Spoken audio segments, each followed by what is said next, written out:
आज हम बात करेंगे फाइनल अकाउंट्स का कुछ इंपॉर्टेंट एडजस्टमेंट लेके। सबसे पहले क्लोजिंग स्टॉक। स्टॉक को हम इन्वेंटरी भी कहते हैं,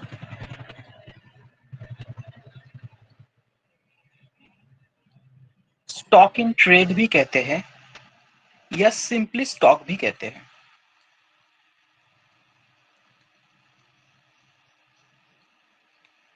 तो closing stock, closing inventory, closing stock in trade, they all are the same. अब सवाल यह है कि फाइनल अकाउंट्स में इसका एडजस्टमेंट क्या होगा। तो एक तो ये ट्रेडिंग अकाउंट का क्रेडिट साइड में जाएगा, और सेकेंडली ये बैलेंस शीट का एसेट साइड में जाएगा। अब याद रखना, क्लोजिंग स्टॉक का जो अमाउंट होगा दैट विल बी कॉस्ट और energy which ever is lower. Cost और एनर्जी, एनर्जी का मतलब है नेट रियलाइजेबल वैल्यू, मतलब बाजार में इसको सेल करके कितना पैसा रियलाइज होगा।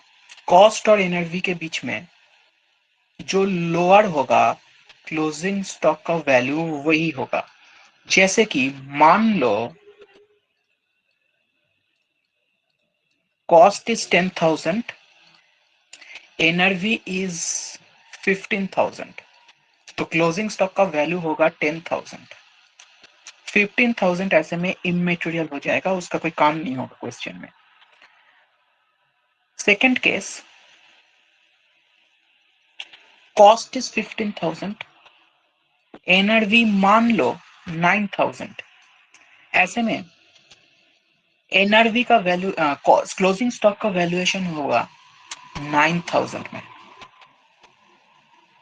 So closing stock will be valued at cost or energy whichever is lower, दोनों में से जो कम है।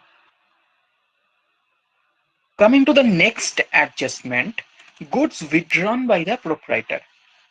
जैसे कि मान लो तुम्हारा एक साड़ी का दुकान है, और तुमने बीवी के लिए कोई साड़ी लेके चला गया घर में, या गर्लफ्रेंड के लिए, या फिर दोनों के लिए। शिव शिव शिव, मैं कैसे कैसे बातें करता हूँ, दोनों कैसे हो सकता है? बिल्कुल नहीं। Anyway, goods withdrawn by the proprietor का एडजस्टमेंट क्या होगा? देखो दोस्त, goods withdrawn by the proprietor का जर्नल क्या होता है? इसका जर्नल होता है drawings account debit to purchase account.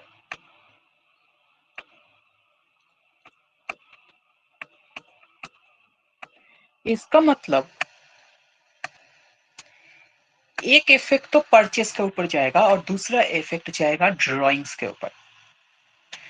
तो ड्रॉइंग्स के ऊपर इफेक्ट जाएगा, मतलब हम ड्रॉइंग्स को क्या करते हैं, कैपिटल से लेस करके दिखाते हैं। सो डिडक्ट फ्रॉम कैपिटल।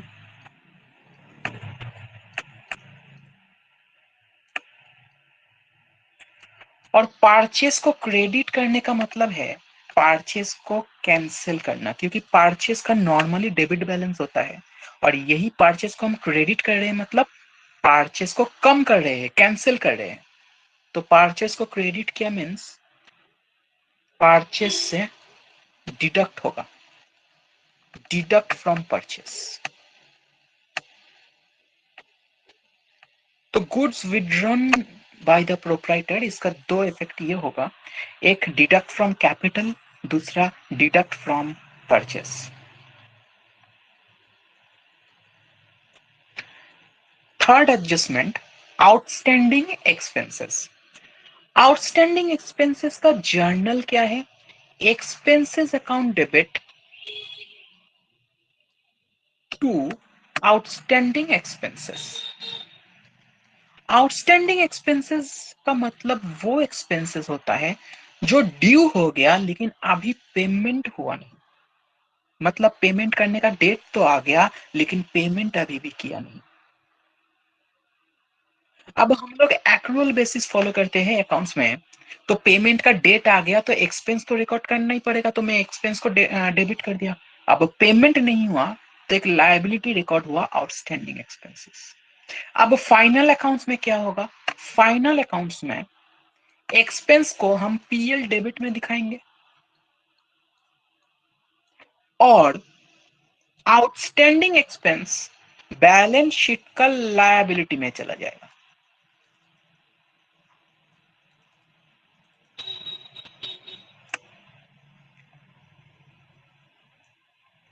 तो आउटस्टैंडिंग एक्सपेंसेस का दो इफेक्ट होगा, एक तो पीएल डेबिट में जाएगा, दूसरा इफेक्ट बैलेंस शीट का लायबिलिटी में जाएगा।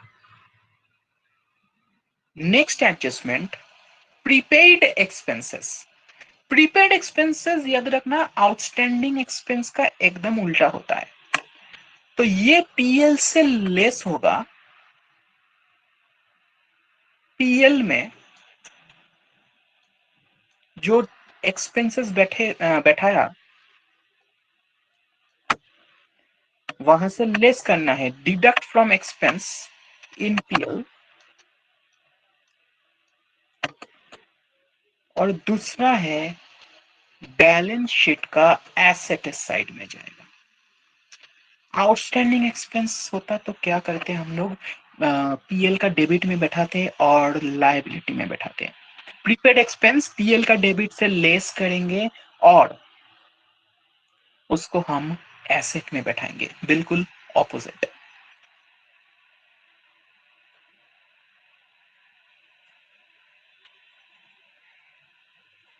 Accrued income. एक्रूड इनकम मतलब इनकम ड्यू हो गया लेकिन अभी भी मिला नहीं। इसका जर्नल है accrued income account debit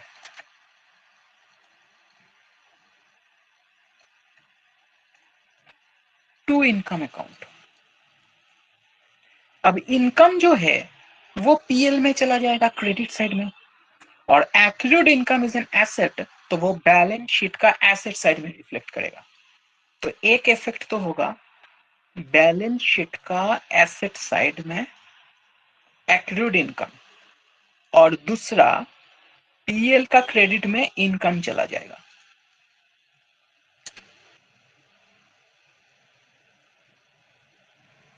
next, bad debt written off. इसका जर्नल है bad debt account debit to debtor account.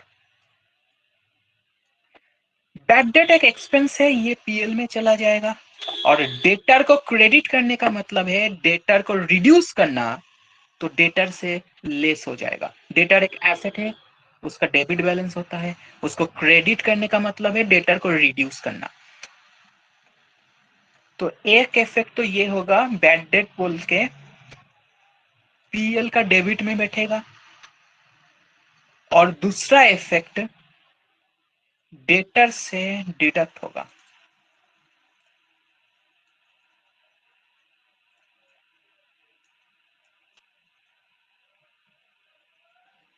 Adjustment 7, bad debt recovered. एक बात याद रखना, बैड डेट रिकवर्ड का साथ बैड डेट का कोई रिलेशन नहीं है।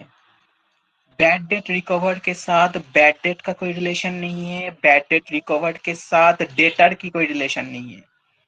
इसका मतलब ट्रायल बैलेंस में जो बैड डेट है ना,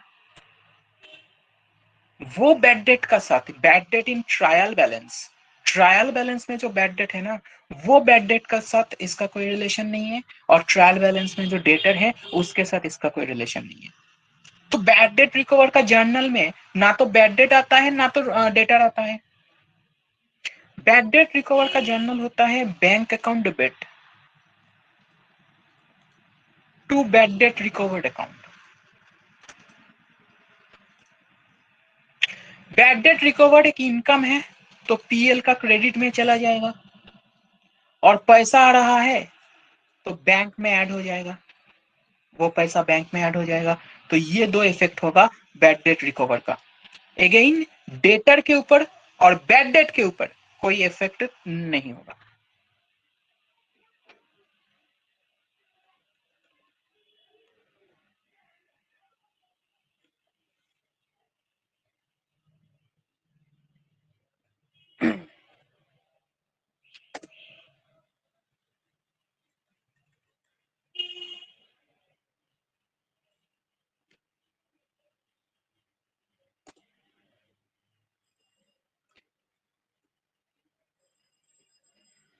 क्रेडिट सेल नॉट रिकॉर्डेड। तुम्हारा मुनीम पागल था, कोई और काम में बिजी था, वो क्रेडिट सेल का एंट्री नहीं किया। तो अगर क्रेडिट सेल का एंट्री किया जाए तो कौन कौन से अकाउंट के ऊपर इफेक्ट पड़ेगा, ये देखने के लिए इसका जर्नल सोच लो। इसका जर्नल है debtor account debit to sales account. तो सेल्स का क्रेडिट बैलेंस होता है, और भी क्रेडिट कर रहे हो जर्नल में, मतलब you are adding with sales. तो एक इफेक्ट तो होगा एड विथ सेल्स, और दूसरा इफेक्ट होगा डेटर को डेबिट करने का मतलब है एड विथ डेटर्स।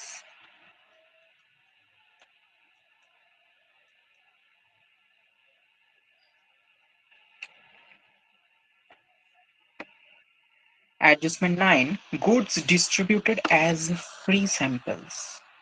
इसका जर्नल होगा सैंपल्स अकाउंट डेबिट, या एडवर्टाइजमेंट भी लिख सकते हो, advertisement debit to purchase account. Sample और एडवर्टाइजमेंट जो डेबिट होता है ये एज एन एक्सपेंस डेबिट होता है, और ये एक्सपेंस पीएल की डेबिट साइड में चला जाएगा। और परचेस को क्रेडिट करने का मतलब है deduct from purchase in trading debit.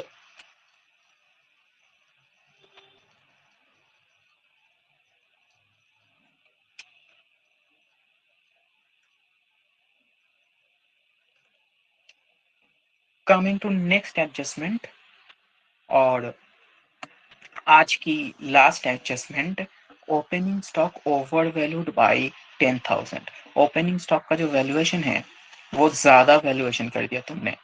तो इसका इफेक्ट क्या होगा, एक तो ओपनिंग स्टॉक लेस होगा, और दूसरा इफेक्ट होगा कैपिटल लेस होगा। तो एक effect deduct from opening stock, and second effect is deduct from capital. क्यों डिडक्ट, क्योंकि ओवर वैल्यू हो गया। तो सही वैल्यूएशन में लाने के लिए ओपनिंग स्टॉक को लेस करना पड़ेगा, और इसका सेकेंड इफेक्ट जाएगा कैपिटल, कैपिटल से लेस करना पड़ेगा।